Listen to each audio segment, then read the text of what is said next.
नमस्कार, प्रणाम। आत्मनिर्भर भारत बनाई और यह आत्मनिर्भर भारत में गैस चूल्हा छोड़ी, अब गोईठा पे खाना बनाई, पैसा बचाई। डीजल पेट्रोल महंगा हो गई, साइकिल से चली ना होके तो बैलगाड़ी चलाई। आत्मनिर्भर भारत बनाई। कुछ हो जाए, राष्ट्रभक्ति मत छोड़ी। जाति धर्म में लड़त रही, लड़ावत रही, झूठे झूठे बात बतियाई। जब देश के प्रधानमंत्री देश के सरकार चलावे वाला लोग के यह विचार बा, तो यह विचार के जब रउआ विरोध नहीं की कर सकत, तो यह बतियाई। चूल्हा जलाई, साइकिल चलाई, स्वस्थ रही, मस्त रही, व्यस्त रही। पुरनका दिन याद करी, वह दिन आ गई जौन दिन से रउआ पहले घबरात रही। चूकड़ में चाय मिली, स्वास्थ्य खातिर लाभकारी है। और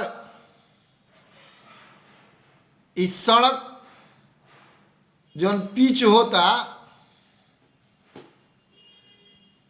कुछ दिन में ही समाप्त हो जाई। आप पगडंडिये पे काम चली। राष्ट्रभक्ति के तगमा पहिरा के नोटबंदी भइल। 2 करोड़ नौजवान के हर साल रोजगार देवे के बात भई रहे नु, तो 2 करोड़ नौजवान के हर साल रोजगार मिलते बा। अरे चोखा चटनी चाय पकौड़ी के दुकान खुलता, ये रोजगार ना है तो का? नेता लोग पॉकेटमारी करता, चोरी करता, डकैती करता, लेकिन पता नहीं चलत, ओकर नाम कहीं नहीं और सब सोच समझ के प्रोग्राम के तहत होता। जितना पिछला सरकार वाली है सब पिछला सरकार जो बा भ्रष्ट रहे, खूब लूटलस, अतना लूटलस कि ओकर कई पीढ़ी खाई। लेकिन एजा सुइयो ना बनत रहे, सुई से लेके परमाणु तक बनैलस। आई सरकार तो कुछ लूटते नहीं खे, लेकिन जितना जुगाड़ बनल रहे देश के विकास के, फैक्ट्री भइल या जौन भी संसाधन भइल, ओकरा के सरकार राष्ट्रभक्ति के तहत, देश के विकास करे के तहत निजी प्राइवेट कंपनी के हाथ में दे दिलस, बेच दिलस। साफ शब्द में कही,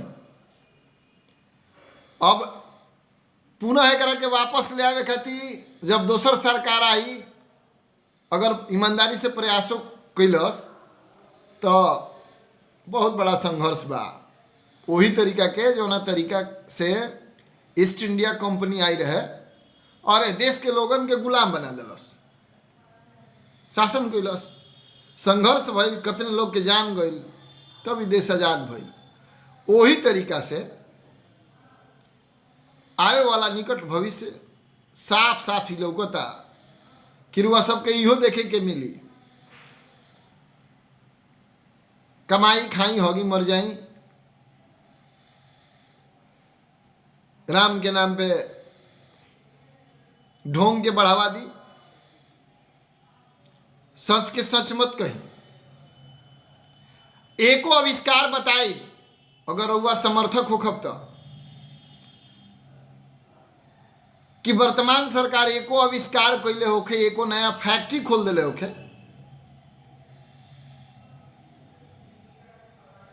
अरे यहाँ तक बात आ गई कि जौन विरोध भई रहे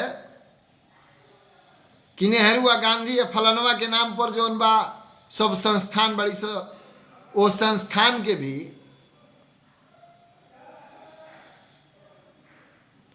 एक परिवार के नाम से जोड़ के राखल गई बा। एकर विरोध भइल और विरोध के बदौलत माननीय देश के प्रधानमंत्री जी अनी अला के बाद का भइल, फिर उहे राह पे चली, यानी कि जौन जौन यहाँ के कहनी तौने तौन कैनी। यहाँ के कहले रही कि आधार बहुत गलत चीज बा, आधारे पे अटक गई। यहाँ के पूछत रही पहले आकि डॉलर के रेट कैसे बढ़ जाता है, रुपया कैसे घट जाता है। यहाँ के कार्यकाल में देख ली डॉलर कैसे बढ़ल। यहाँ के जब यानी जातना चीज के यहाँ के विरोध कहनी, यहाँ के उहे कहनी, यहाँ के भी आपन कुछ बाना, आपन दिमागो नहीं खे फेंके के, बाकी आदत जबरदस्त बा। और ये देश की जनता अटूट प्यार और प्रेम करतिया, झूठ साच बात सुन के। चूंकि ये देश के जनता के जाति धर्म संप्रदाय में अझुरा दिया गई बा। हम कहते नहीं कि साच के साच कहीं, साच बात के आँच ना आवेला। जौन भी बात होके ओकरा के कहे के चाही। भ्रष्टाचार 100 गुना बढ़ गई बा। बेधड़क होके सब पदाधिकारी घूस लेते रह, बिना घूस के और कोनो काम ना होई। अमीर आदमी और गरीब आदमी खातिर कानून अलग अलग बा। ये पैसा वाला बा ओकर बिल जल्दी हुई। हालांकि तो शुरुओं से रहल बा, जेकर लाठी ओकर भैंस, लेकिन अभी बढ़ गई बा। आई जौन कुछ तनी देखे के मिलता ई खरी भूसी ह, आनंद ली है खरी भूसी के। ऐसे आत्मनिर्भरता बहुत जरूरी बा और आत्मनिर्भरता खातिर रउआ जागे के पड़ी। आदरणीय प्रधानमंत्री जी और वहाँ के सपोर्टर लोग जितना बात कहले बा, धुआं धूकुल, गैस पे खाना बनाना, 1 करोड़ लोग के गैस के व्यवस्था देना, ये सब झूठ साबित होके जा रहा बा। आजो पेट्रोल एलपीजी के दाम सब बढ़ गई, गैस सिलेंडर के दाम बढ़ गई। गरीब आदमी कैसे गैस खरीदी। और पता ना जे भक्ति करे वाला व्यक्ति बा ओकरा कितना अच्छा लागता कि पहले 250-300 रुपया के गैस सिलेंडर मिलत रहे, अब 1000 रुपया के गैस सिलेंडर मिलता, ओकरा कितना आनंद आवता। खैर हम रुआ से यह कहब, केकर वोटर बानी, केकर सपोर्टर बानी, ऐसे मतलब मत राखी। मतलब भी राखी कि अपन गांव समाज घर परिवार में भाई एकता प्रेम ई जौन बा मजबूत रहे। जौन समस्या होके मिलजुल के ओकर समाधान कल जा और एह राज्य के एह देश के विकसित बनावे के प्रयास करी जा।